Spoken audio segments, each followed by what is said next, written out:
Hello, welcome back to Reads of an Apple. My name is Stacy, and I am here to talk about the 12 books I read during the month of September.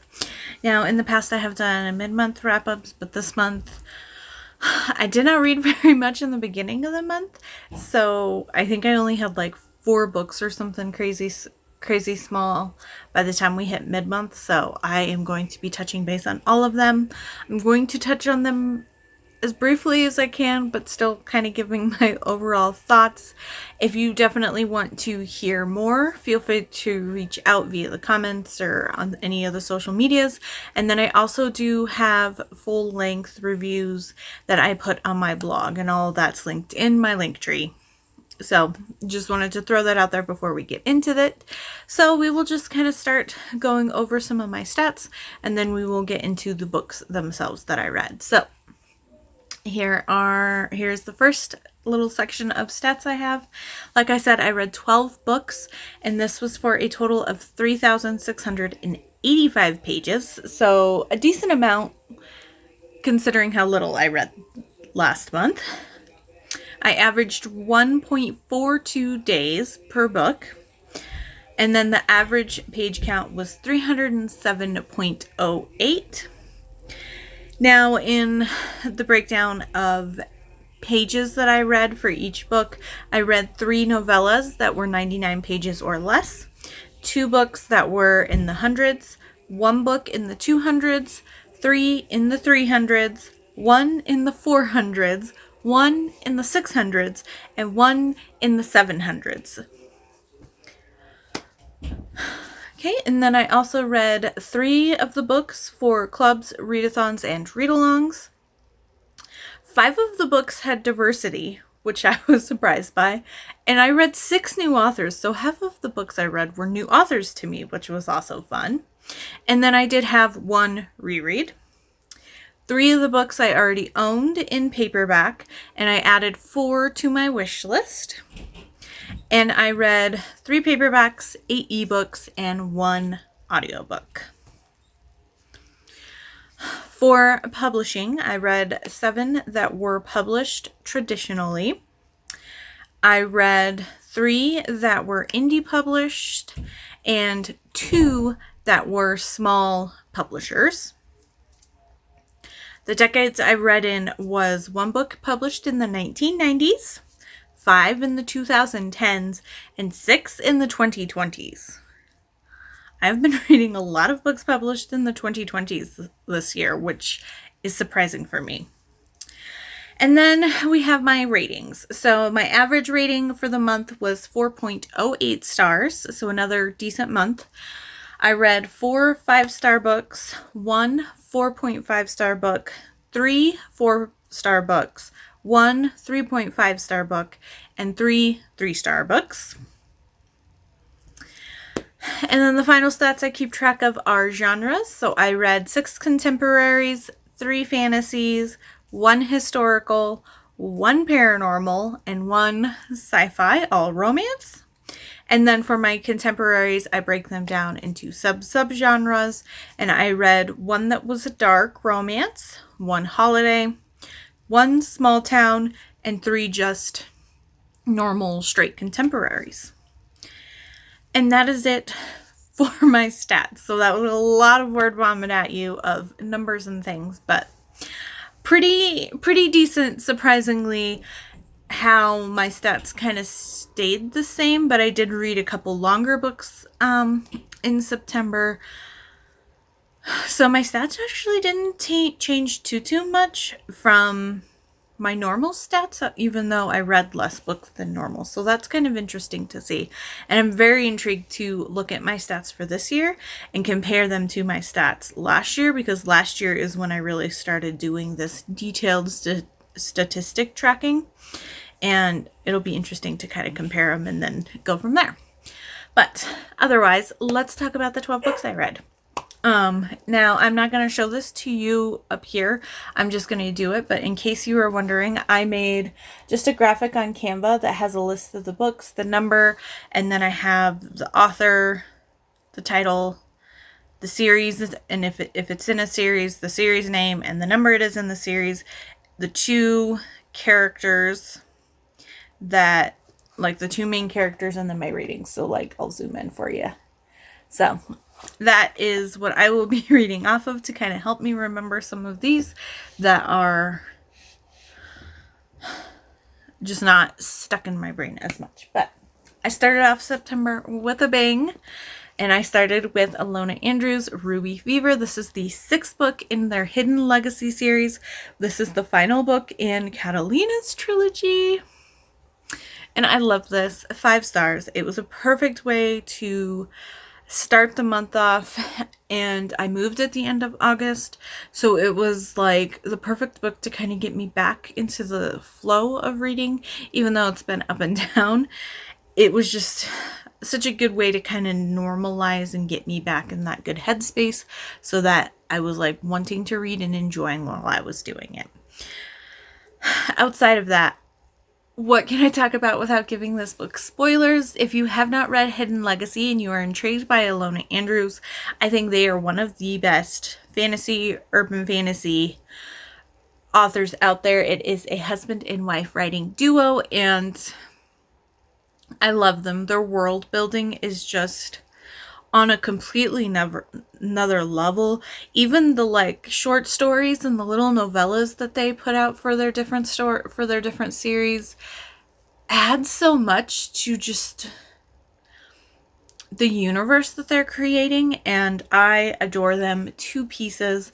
This was one of my most highly anticipated books of the year, and it was just so good. We get now, this one is a little less romancy than the previous ones because the previous book, book 5, which was Emerald Blaze, Alessandro and Catalina like are in a relationship. So they are in a relationship for this entire book. And I enjoyed it, just seeing them be a solid couple, and there was more emphasis on the big bad that's kind of been overarching for the past 3 books, as well as kind of the whole series. We got some information and some loose ends tied up, and I loved it. Catalina's probably my favorite heroine so far that I have connected the most with from Ilona Andrews, and because like she is a kick-ass heroine, but she also has a lot of doubts and insecurities, and I feel like that just makes her a lot more relatable to people. And I love her, and I love Alessandro, and I love this. I mean, that's really, you think if I love a book I would have more to say, but I don't want to give spoilers, and I don't have anything else to say outside of I absolutely love this, and you should read this series, and you should read this book if you haven't read this book. And I bow down to Ilona Andrews and her husband Gordon, and I will read anything that they write. So yeah.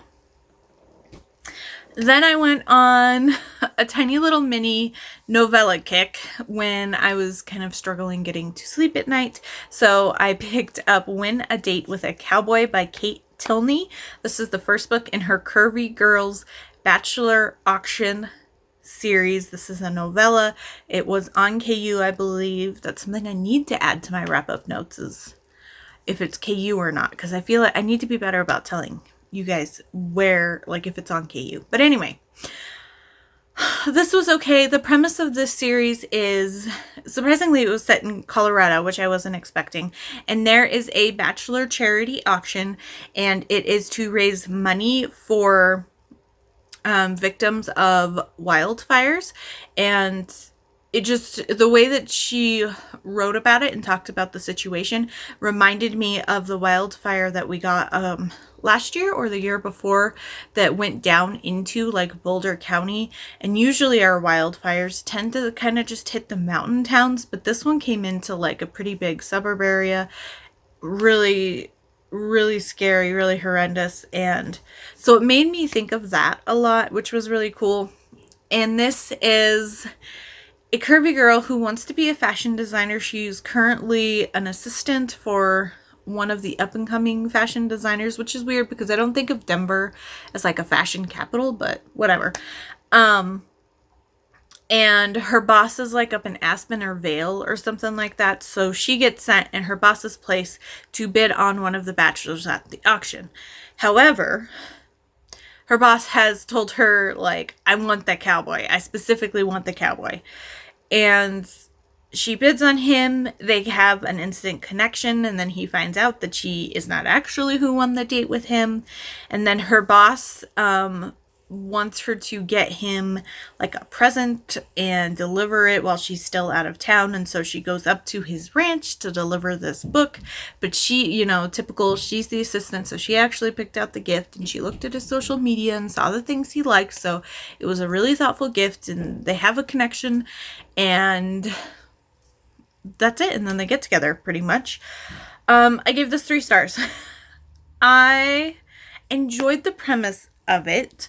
I felt like there was this conflict with her and the boss felt like, you know, she was gonna go on this one date with this guy and he was hers, and like they were like actually a couple and not just a date for charity, which, I mean, I've seen guys who are married or dating go into these auctions and end up having to go on a date, but it's all for charity. And so there's like, I don't know. It was just really weird, and it was kind of expected on what the boss does because she's the nasty boss. And it just didn't give me what I was looking for in a short, steamy insta-love novella. And I didn't really need to see them. One thing I don't like is like if they're getting married or having kids or something, unless like the point is like an accidental pregnancy or something. I don't like it when they're engaged. I'm like, you know, these people like a week or something like that. So I do prefer that it's more like they're in a relationship now, or they're in a serious relationship, or if there's discussion, if they are engaged, that they're going to have a long engagement or something like that. So it didn't quite hit the buttons that I was looking for, but it was fun, quick read. So I definitely, if I'm looking for more, I might look into more of these books in the series, but I might just kind of look at the archetype of the hero and go with that one, since I doubt they're going to be really connected that much. Then, the same night, because that one didn't quite hit the buttons I was looking for, I ended up picking up Dating Your Best Friend's Brother, and this is book 1 in the Curvy Girl's Guide by Lana Dash, and I've had a couple of other Lana Dash's series on my TBR for a little bit that sounded intriguing, but I don't know why I picked up this one, which wasn't one of those ones. This one I gave 3.5 stars. It was definitely better than the other one. This one is Dating Your Best Friend's Brother. So this is actually, I wasn't expecting. So Kelsey is our heroine, and the hero is Max. And Kelsey is best friends with Max's little brother, Charles. So there's a lot of really funny banter between her and her father, and her and Max and Charles's father, about like, are you sure you and Charles, like, friends can become lovers? And are you sure you're just friends? And it's all like good natured. It never felt weird. And I liked that they both were on the same page and were both just really good friends. And they're also next door neighbors, and they grew up together and all this stuff. And she has basically loved Max her entire life. And they're throwing a welcome home party for him. I don't know where he was. And they ran into each other after a while, and they both are finally going to act on the feelings they have for each other. Now, why this like, even though I enjoyed this a lot more, I gave this 3.5 stars because there was too many miscommunications in a book that is less than 100 pages. There was like 3 or 4 different miscommunications that I was like, what are we doing? We don't have enough time to work through these, and I struggle with miscommunications anyway, but it just didn't, too many. Too many. Like, we could have just had the little bit of angst of him not understanding her and Charles's relationship, and that they're just friends, and because he's been away, and so he doesn't really know, and he didn't want to step on his brother's toes. And then I just like, I don't know. It just was super kind of frustrating, where I was like, again, again, I'm like, this book is like 80 pages. We don't need this many miscommunications. And then they were all kind of swept under the rug, which was also frustrating. If you're going to put these issues in these people, like, actually have them work through it. But the premise of this worked a lot better with them having been in love with each other all along, and I did feel the tension between them a lot more, and so it was fun. I'm definitely intrigued to read more from Lana Dash, because I did it's the miscommunications that got me on this one. So some of the other tropes, some of her other books might work a lot better for me. Okay, so then I didn't know what to read because I was really struggling and I wanted more fantasy. So I was silly. And even though I read this in the beginning, or in the end of August, in the beginning of September, less than 2 weeks after I finished it, I reread Empire of Storms by Sarah J. Maas. I have been reading this for the SJM along that was created by Jen from the Book Refuge, and this is the 5th book in Throne of Glass. And I talked about it in my August wrap-up. I don't have very much else to say outside of it was just as good, if not better, the second time around. I took more time. It took me 9 days to get through it the second time. But because I had already read it, I was savoring, not that I didn't enjoy it the first time, but I was taking my time and just really allowing myself to take my time and be immersed and enjoy different scenes and just read a little bit at a time and just kind of savor it a little bit more, instead of like the first time where I'm like, I gotta know what happens. And so I'm like trying, like, not rush to finish it, but like the impetus of I gotta know what happens next. I can't put the book down. How am I gonna go to sleep? I need to know what happens next. So this is a longer time spent reading this, but I enjoyed it, and it was really kind of fun to read it before the live show and then again after the live show and kind of get some new perspective on things that other people pointed out and that kind of thing. So I don't know, I loved it. So yeah, 5 stars once again. All right, and then I kind of went rogue. So I decided to kind of try to look at some reading prompts I needed to finish.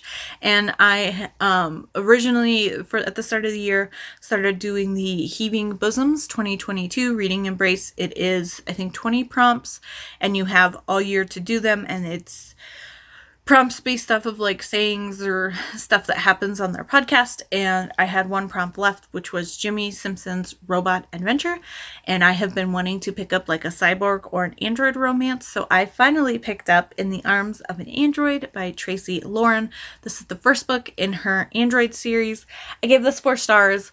I enjoyed this. I've never read an android sci-fi romance before, so I wasn't quite sure how robot he was going to feel, but I really enjoyed this. He was very sweet and very protective of Andrea. So the premise is Valens is working with other aliens on this spaceship, and they are doing scientific research. He's mostly a scientist, and he has better computer systems in him than the actual spaceship itself. So he runs scans because he doesn't sleep. And so he just kind of scans to see if there's anything new that people can look and explore, and he gets a weird ping. And so he talks to the captain of the ship and puts together a couple of his friends and a small team to go try to figure out what this ping is, if it's someone that's needing help, if it's a ship that's crashing or whatever. And they land on a planet they've never been to, tracing this ping. And because he's an android, he's the only one that can go out without having to put on like a spacesuit and everything. And he finds basically a really old cryo chamber that he breaks open, and inside he finds Andrea. Now, Andrea is from Earth, but it has been over 2,000 years. And what happened is she was kidnapped on the way to work or on the way to grocery shopping or something. And by some like Elon Musk type character. And apparently we find out that he kidnapped a bunch of girls and set them with messages out into space to try to make first contact. And so she has been stuck in this cryo chamber traveling space for 2,000 years. And Valens rescues her and takes her back to their little ship to go back to the big ship. And she definitely like imprints on him, kind of like a duck, like a baby duck. And she just isn't comfortable around anybody but him. And I get it. She's going through trauma of not only what happened with her and her situation, but now knowing that there's, even if she is going back to Earth, if she could find a way back there, it's not going to be the same. It's been 2,000 years. All of her family has passed away. She was the only child to her parents, so she doesn't really have any family left that could have potentially still been around. And so she really has a lot to work through. As for Valens, I enjoyed him a lot. We learned that his computing system is like the best AI out there. And so he is able to feel some feelings. Now, they're kind of like surface feelings, like loyalty, friendship, like, not that they're not deep or they're not important, but they're very kind of surface level and they don't have that depth of feeling because he is still an android.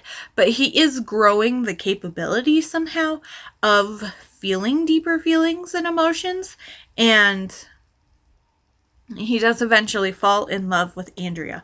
Now, my biggest issue here is Andrea goes from being traumatized, scared to move, doesn't know how to do anything, and then she's over it like that. Like, there was no, like, she's working through it and she's mostly fine, but there still can be setbacks kind of thing.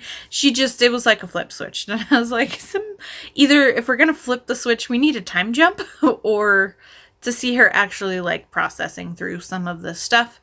And I just didn't get that. And I also, so she ends up, so this is spoilers, so come back after the cover is down. She ends up getting pregnant by him somehow, and other androids show up to take her and do research on her, so then he has to rescue her from these androids. And while I loved the premise and I thought that was super cool and like trying to figure out what happens, we don't actually learn how he was able to impregnate her or what exactly the fluid is in his body that was triggered to release when they had sex. And also, they had, like, when she got kidnapped, these people were like instantly bad and they're the bad guys. And I wanted more exploration, because if he's a good android, how are all the other androids bad? And we do find out that there are other good androids that have left the homeworld to explore, but most of the ones that stayed on their homeworld have kind of stuck to like what's on that world. But all of the androids that are out and traveling and learning and experience things, they are like Valens, where they're able to, their like neural network, I guess, is constantly growing and expanding, and they're learning how to feel feelings and all this other stuff. So they're not holding themselves back in a way. I just wanted more with that, because I felt like that part didn't really come in till later on in the book, and then it wrapped up super quickly. So I do wish that either it was introduced earlier or we had an extra 50 pages to kind of really flesh out what was going on with those people, because I was left with a lot of questions on what was going on, and I wish some of them were at least maybe not fully resolved, but like we were working towards the resolution in this book. So we'll see. I definitely enjoyed it. I love Tracy Lauren. I have read her fantasy romances and I am obsessed with them. Her Perished Wood series is amazing. I gave them both 5 stars, the 2 books and that one. So 4 stars for In the Arms of an Android. Then I picked, I forgot to mention, In the Arms of an Android is on KU. Also on KU is Foreplay on Words. This is by E.L. Koslo, and this is the first book in her, I have it as the Dirty Words series, but I've seen it other places as the words. So, but I picked up this book on KU. I can't remember if I've said that. Because I saw some really fun fan art for this book. And I think for the second book in the series. And I was like, oh, that's interesting. And so I looked at the blurb for this. And it is about two authors, Chase and Evan. And Chase is a nickname for her, but she is a romance author. She's a popular romance author who is traditionally published. And she gets asked by her editor to assist a popular like mystery thriller writer named Evan, and he's super popular, and his latest book that he's writing has a prostitute character in it, and the sex scenes are horrendous. So his editor gives him a bunch of their company's romance writers' books, tells him to read through a couple of them, see who would kind of mesh with his writing style, whose style he likes, and he picks Chase's books, and then they get connected, and she is going to his house kind of out in the woods in the country area, and she's going to stay with him for 2 weeks to help him rework these sex scenes so that there's actually like emotion behind them. Really fun premise. I really enjoyed the first little bit of this book. They do jump in bed together very quickly. I was surprised at how quickly it happened, but you know, there's a lot of steam. This is a high steam book. Where I got kind of lost is when he is getting obsessed with her and he reads her backlist. She has written a book previously where a character is a dominatrix, and so she has a lot of BDSM scenes in this book.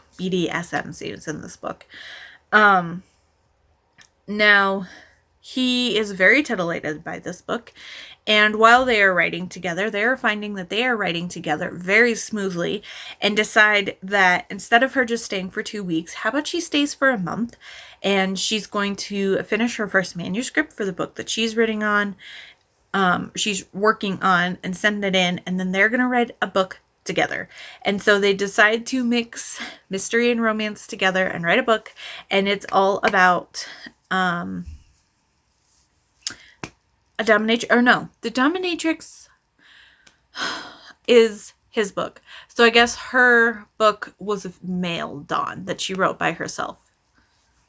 I think they're different. But anyway, so then we go through a lot of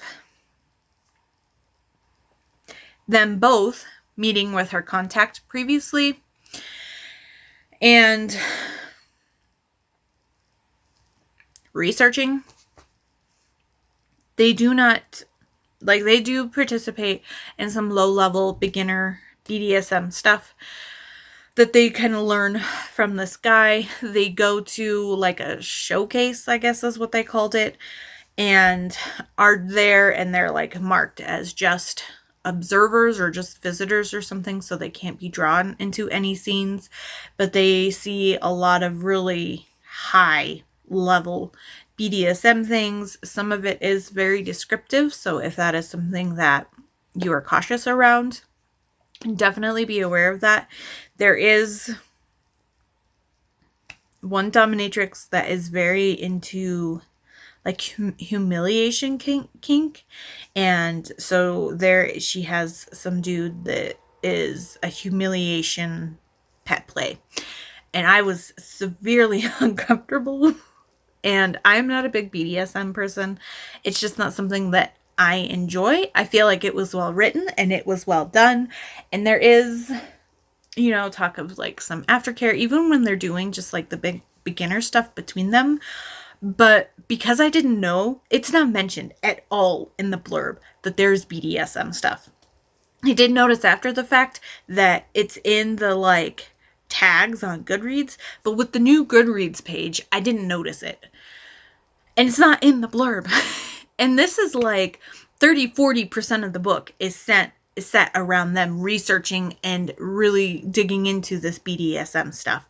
And as that is something that I do not enjoy and does not titillate me, I really started to struggle with this book. It got better at the end, but it just really, I just didn't have a fun time with it. And I was a little disappointed because it started out really good and the premise was really interesting to me. And it ended up just being something completely different than I was expecting. And maybe that's on me. But it also wasn't mentioned in the blurb. So if you are interested in this book, and be aware, there is a lot of BDSM stuff in here. Even just talk about it, even just talk about how to doing it, and talk of dynamics, which is fine. And like the lower level stuff was okay. I didn't feel like icked out by it, but I just was like, okay, let's be done with the research. I didn't expect it to be so much of the book itself. And then I also, when we were getting near the end, let me tell you, there is a lot of sex scenes in this book, and I started skimming them because I'm just like, again, okay. And then I was thinking, okay, I knew there was a preview for the next book at the end of this one. And so in my head, I was thinking, okay, it's probably going to end like 90-ish%. And then we'll have the first chapter of the whatever free preview was in this one. And I was like, okay, we're at 60, 70%. And then we got to the point where it was like the third act conflict. And I was like, okay, maybe the thing at the end is longer than I expected. And then it just kept going and going and going. And things were drawn out. They go on a book tour for their book. And we see them go to almost every single city on their thing. And I'm just like, we don't need this. The important ones are the first one. The one when they go to Chicago, because that's where his family's from. And she's from Minnesota, so her family can easily get to the Chicago one. And then maybe the last one. But, like, we don't, like, when they're back in somewhere. And this is the one where he, like, it's the big HEA moment. But we didn't need to see the one in California, the one in Denver, the one in Oregon. Like, there was nothing there outside of more steamy times. And them traveling the city. And I'm like, this has no pertinence to the story. Why are we talking about all of these places? So then I was just like, oh my gosh, will this book please end? So, 3 stars. For Foreplay on Words. Okay, so moving on. I had started the Rake Appreciation Society book, but for some reason, while I was in the middle of that, I decided to pick up Flirty Wolf by Aidy Award.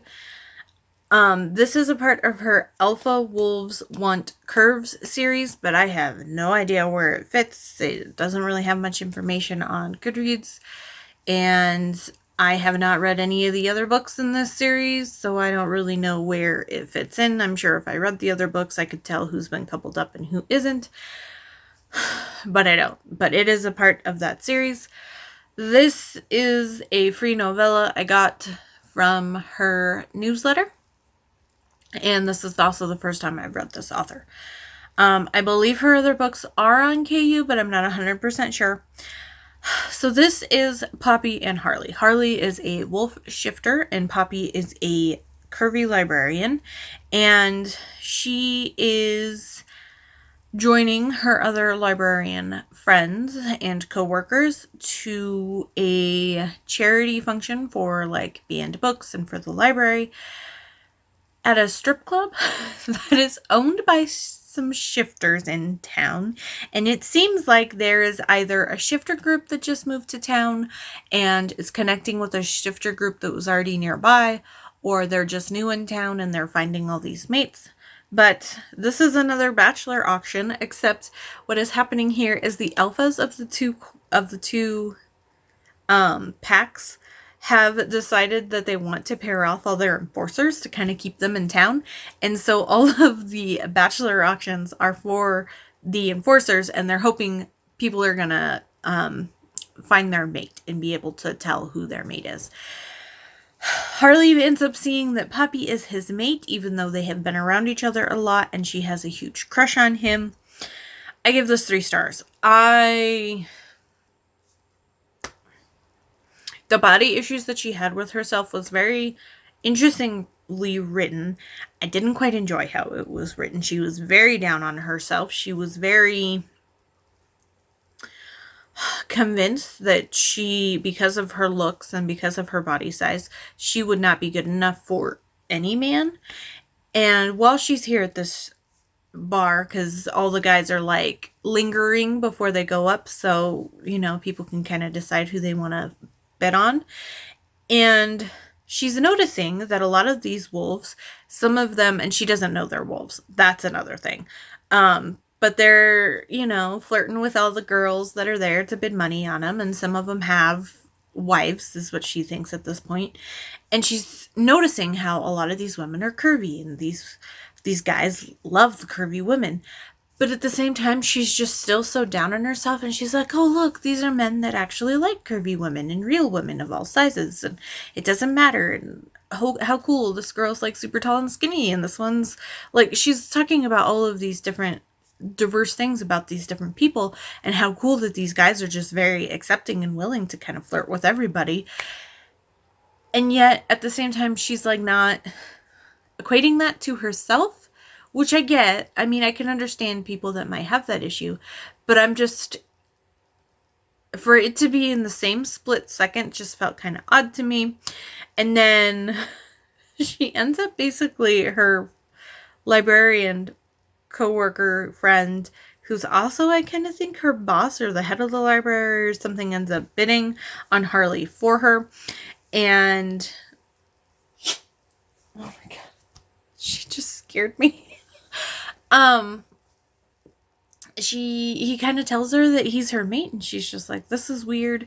And she had gone to a wedding, which she thought was a wedding, but was actually a mating ceremony for somebody else. So all of her friends, including, and Harley, all kind of assumed she knew that they were shifters, but she didn't know they were shifters. And so he's like, do you want me to shift right here? So he shifts into his wolf in the middle of this stripper club. And then she like freaks out. But instead of running away, she runs to the bathroom, where there's some lady in there with a box of donuts. And then it's like this huge existential thing where she just gets the plain cake donut with glaze. And then her friend who bid on the guy comes in, and she takes the Long John filled with cream. And she's in her head like, oh, I should have got that one. I never go for what I want. And it was just, this book was like 70 pages or something. It was like more closer to the 50-page range. And I was just like, this is too much. And none of it was properly dealt with. And then she just kind of decides, okay, she's going to give him a chance, and now they're happily mated and happily ever after. And I was like, she didn't actually work through the donuts. And stealing her friend's half-eaten donut because she's going for what she wants. She wants the one filled with custard. Is not like a full good, like it's a good step, I guess, but it's not like conducive to a full life change and really how you see yourself. And that girl needs some therapy, I will say that. And yeah, so I give this 3 stars because I was being generous. I was just like, whatever, it was fine, it was fun, but it definitely was my least favorite book of the month for sure. I'm interested to read something more full length from her to see how she would properly deal with some of these issues. But I was just like, this is crazy. So then I got back to the Rake Appreciation Society book, which was Surrender by Amanda Quick. I have read a couple of Amanda Quicks before, so I at least knew going in to expect kind of crazy, silly, bonkeries type things, and that it wasn't going to be your typical historical romance. And I enjoyed this. I gave it 4 stars. I don't know if it's my favorite I've read from her so far, but it's in the upper end of the ones that I've read. And I really enjoyed this. This was Vicky and Lucas.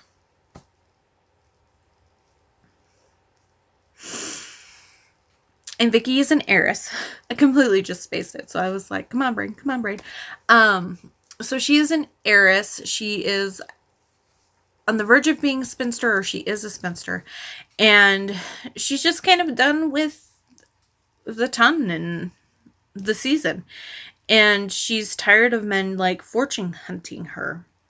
And then she ends up meeting Lucas and they hit it off, and he somehow finagles his way into assisting her in doing all of these crazy plans that she would like to do.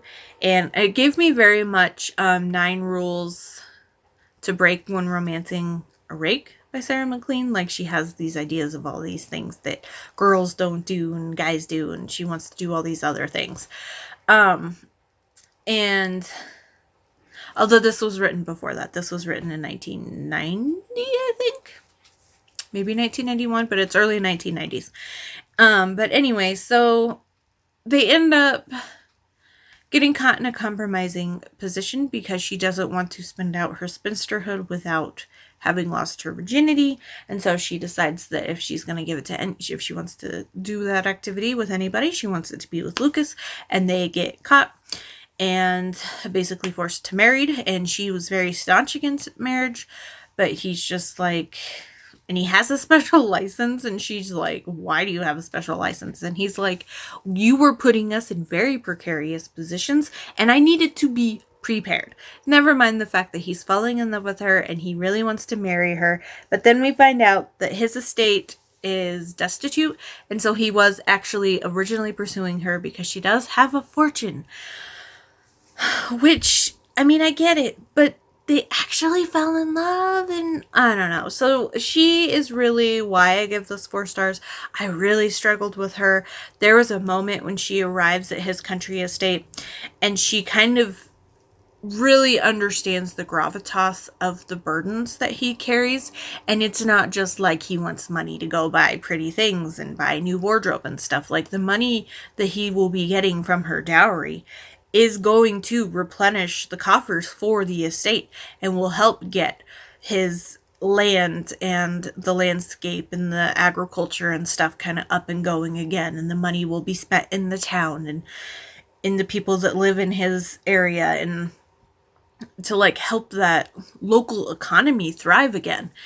And she realizes this, and she understands. She's like, okay, it's not just he wants money. It's he needs this money. He needs this money to keep this land fertile, to keep this like family business, I guess, fertile, and everybody else around it. It's important to keep all these things kind of going. And she has this thought. And then in the same second, she's like, but I'm still angry. And it's like she has this huge realization about it's not like he just wants to be rich and buy all these frivolous things and waste it. He actually needs this money to help, the title and all of these other people that depend on a lord of the estate to kind of keep things copacetic, I guess. And it's just, so she just was so angry and wishy-washy, and she just drove me insane at times. And I was just like, oh my God, girl, get your act together. You're having these like aha moments and these eureka moments, but then you're willfully choosing to ignore them and continue on with your hateful, spiteful ways. So, 4 stars. But I enjoyed it. Okay. I'm going to try to rush through these last books, but, knowing me, it's not going to be a rush. This is already longer than I expected it to be. But anyway, I had some more time to mood read, and I needed something different. So I decided to pick up a book. I had a couple books picked for my September TBR that were continue a backlist, and I decided to go with Gold Rush by Jenny Bunting. This is the second book in her Finch family, and this is Whitney and Reed's book. Now, if you have not seen my weekly vlogs where I talk about this is child-free by choice, and Whitney actually has had she didn't have her tubes tied, but she had some sort of medical procedure done to make sure that she will not get pregnant. She has known for the longest time that she wants to be child-free, and at the end of the first book, she is friends with the heroine Annie from the first book. She's getting a divorce because her husband, I don't even know how long they were together, but her husband has since decided that he has changed his mind, and as they are getting older, he would like to try to have kids, and she's like, that is a non-negotiable for me. You are a doctor. You drove me to my procedure to make my baby making abilities done. And he tries to like talk about surrogates and adoption and all these other things, and she's just like, no, this is not what I want. This is not how I envision my life. So they end up getting a divorce. And she comes to, while she's visiting in town, she is a romance author. While she is visiting in town, she hangs out at the cafe and writes like more words than she has in like forever. So she decides to hang out and write her next book, and she can kind of crash and figure out where she's going to go next, and also use the good ambience of the cafe that is giving her good writing juju. So she is in town, and we find out that Reed, who is the Finch brother that is this book that the Finch family is based around, he and Whitney actually knew each other. They took a college writing class together where they both said a lot of disparaging things about each other. And so this definitely started out as enemies to lovers. And it was enemies. It was enemies so much I was slightly uncomfortable at parts, which is why I struggle with enemies to lovers a lot. And I was getting to the point, and Whitney was worse for me. She just would not stop with the petty and the like kind of mean and too far comments. But I was getting kind of frustrated, and I'm like, okay, I'm ready for this to kind of start switching over. We got the sexual tension, we got the enemies vibes going on, and I was like, I'm ready for this to move over. And I kind of complained about it in one of my vlogs, and then like later that night, like a chapter later, it kind of switched over. So then they kind of turned from enemies to friends with benefits. And I gave this book 4 stars. I really liked it. I love the Finch family. I love the hints that we're getting for the 3rd book, which should be out in December of this year. I'm very excited. I think that's going to be Jackson's book, and he is the grumpy, reclusive, damaged in some way older brother, and nobody knows what he is damaged from. I mean, they do in the story, but it's not talked about in so like the readers don't know what happened to him. I'm speculating somebody died, like a girlfriend or maybe even a wife or somebody like that, but anyway, that's beside the fact. So I thought the child-free by choice representation was done fairly well. Jenny Bunting has in her author's note and also in her like about me author thing that's in all of her books that she is also child-free by choice. So you could really tell that this was written from the perspective of somebody who really knew what was going on. And how that feels, and the different kind of stigmas that some people will attach to you if you're saying that you're child free by choice. And my biggest issue was the enemies part was a little too long for me, and she got a little too hateful.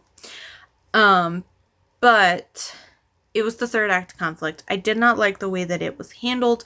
Reed tried to stop her from basically blowing everything up, and she just would not hear it. She was making assumptions. She wasn't listening to the actual words that he was saying, even though he could have phrased things a little bit better. I still just was like,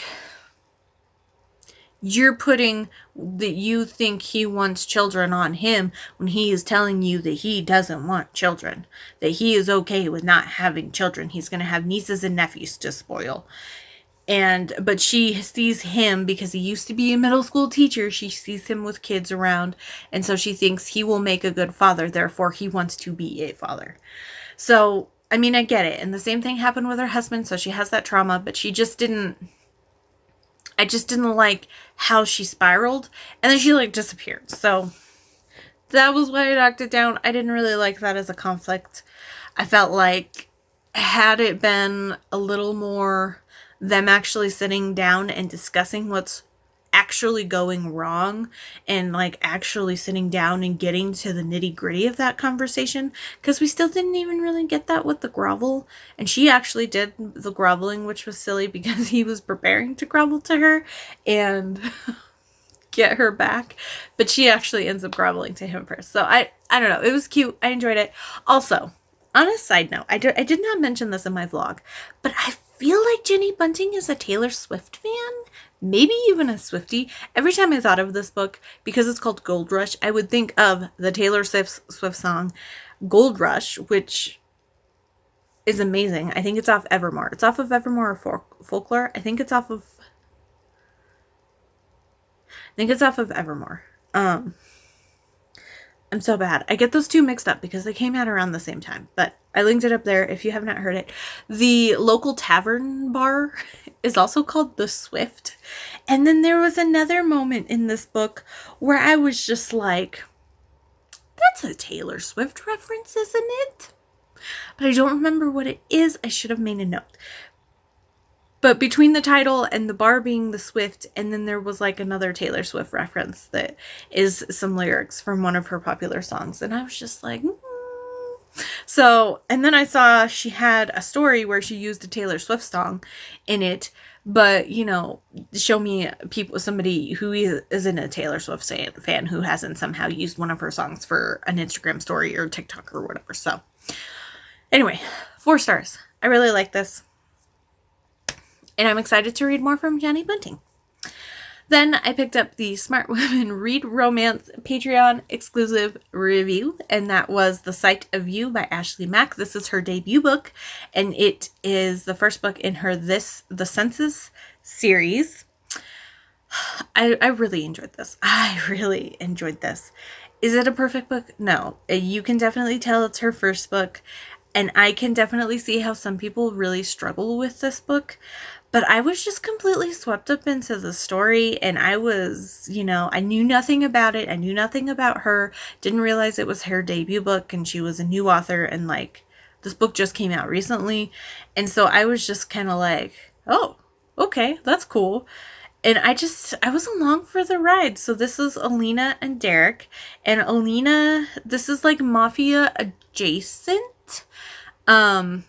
Both of their families have huge corporations, and they do have a seedy side to the corporations, but both of them seem like they kind of want to get out of the more mafia and gang related stuff. But so she is the head of her like father's bodyguard and his like security personnel.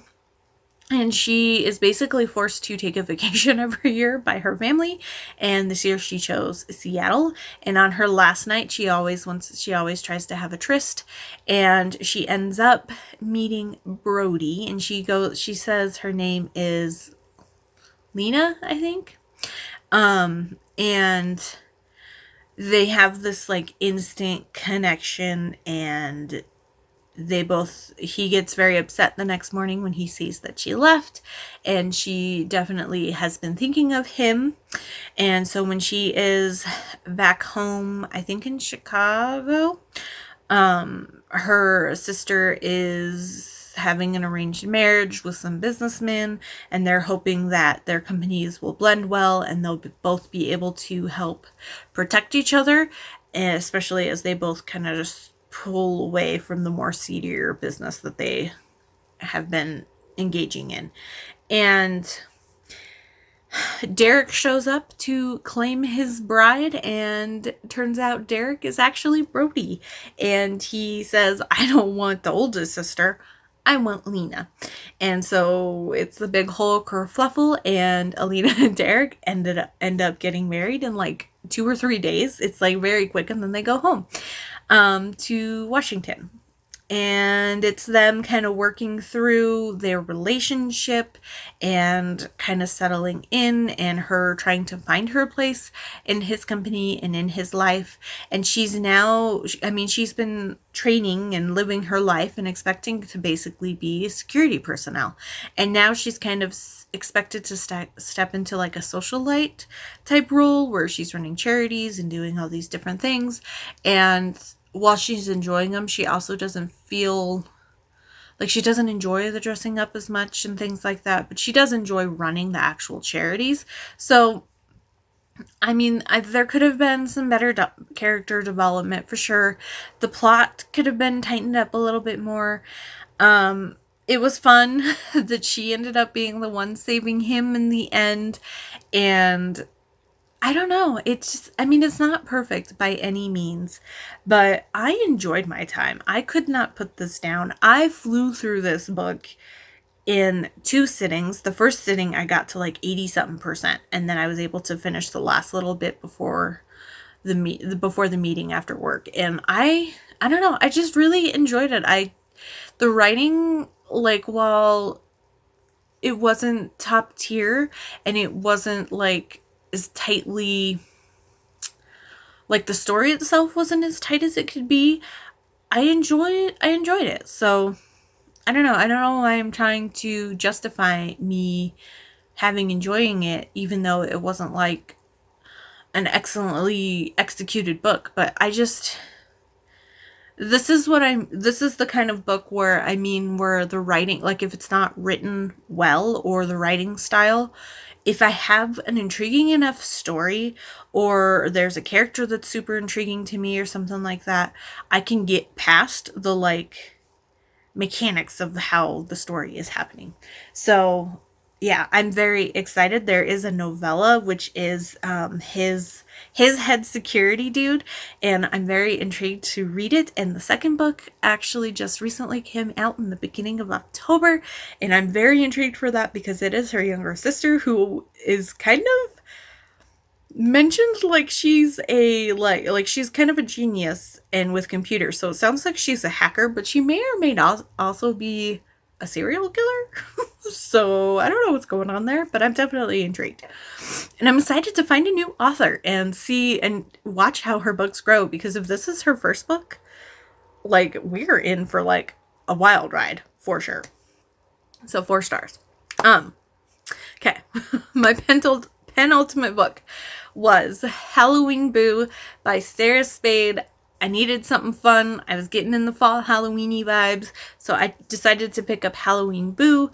This is the first book in her Holiday Hunk series, and this is a Hocus Pocus inspired novella between Danny and Zach.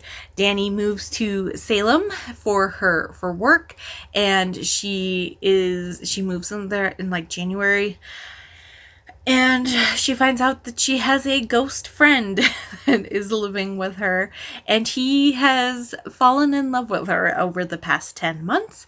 And now that it is close to Halloween, he has corporeal form now, and he basically pops up in her apartment, and they have a chance to really connect, and they get a little bit steamy, and it didn't feel rushed. It didn't feel overdone. There's a lot of nods to Hocus Pocus. I mean, the only thing I was missing was Binks, the cat.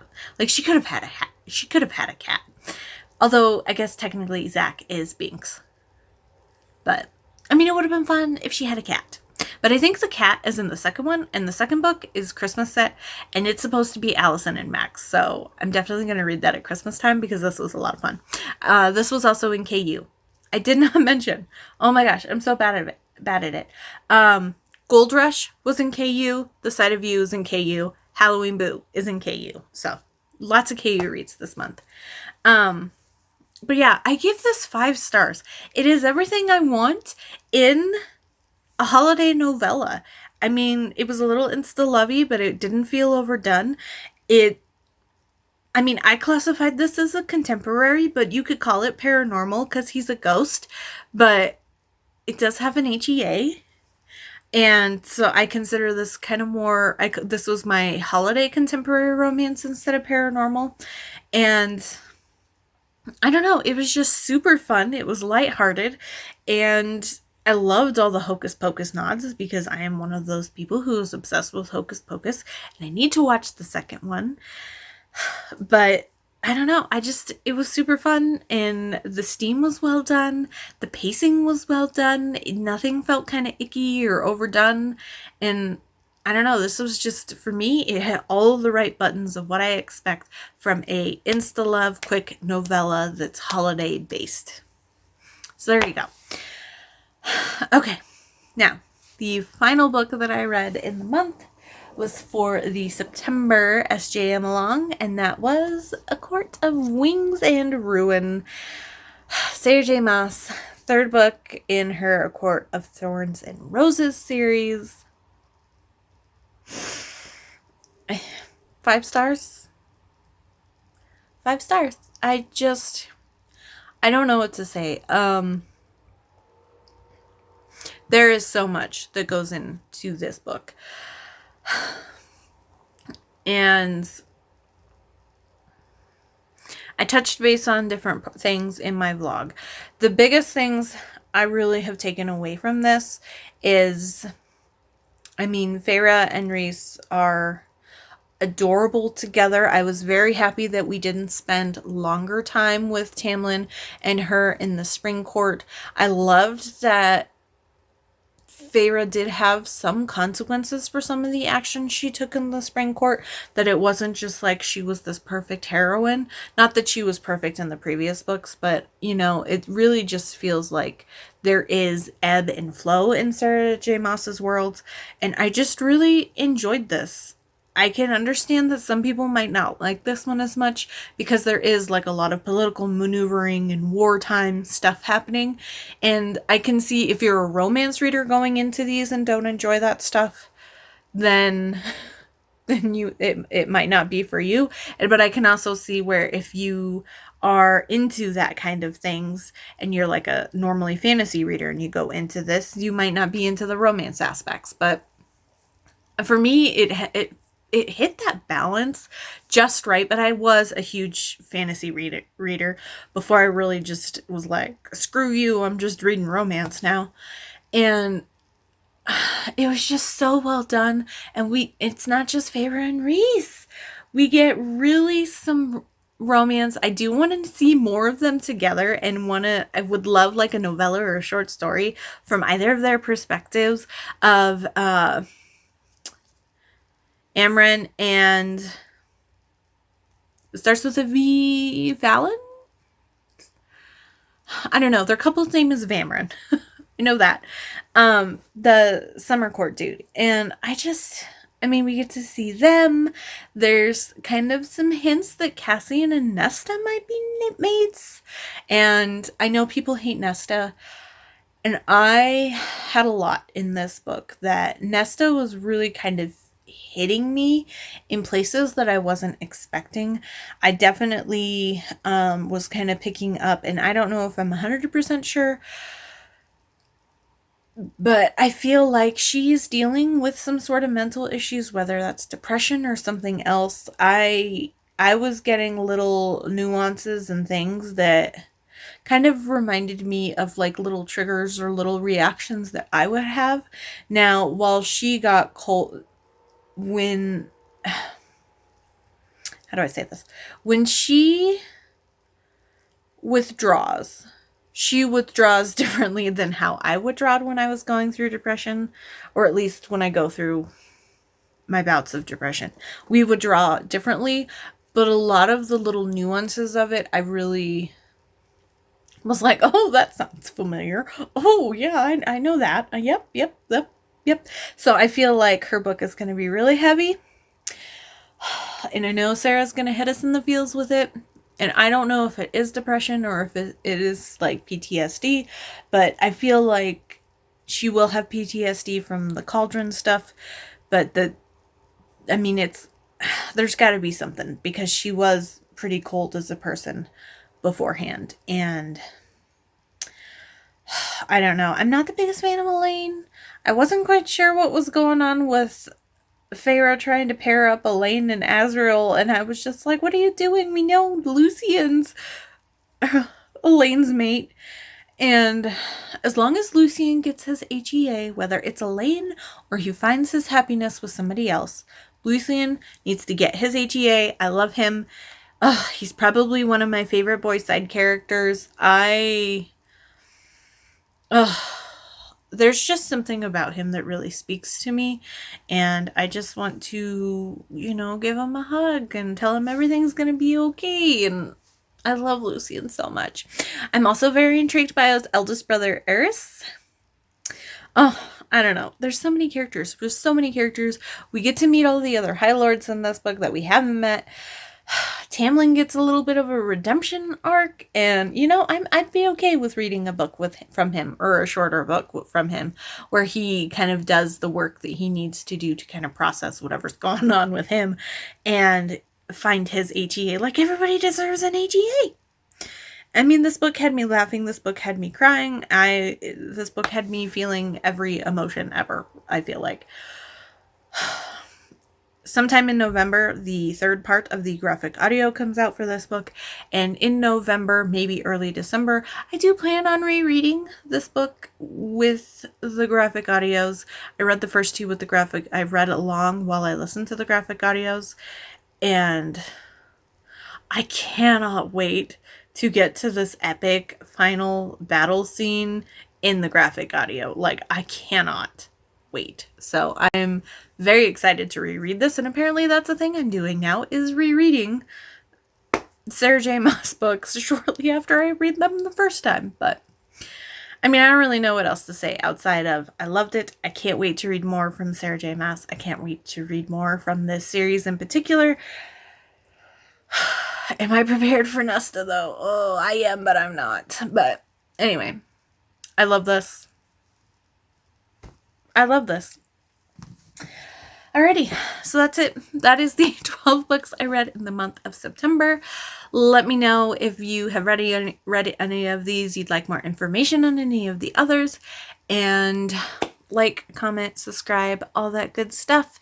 Let me know what your favorite book of September was, because I might have to add it to my never-ending TBR. But otherwise, I will see you all very, very soon.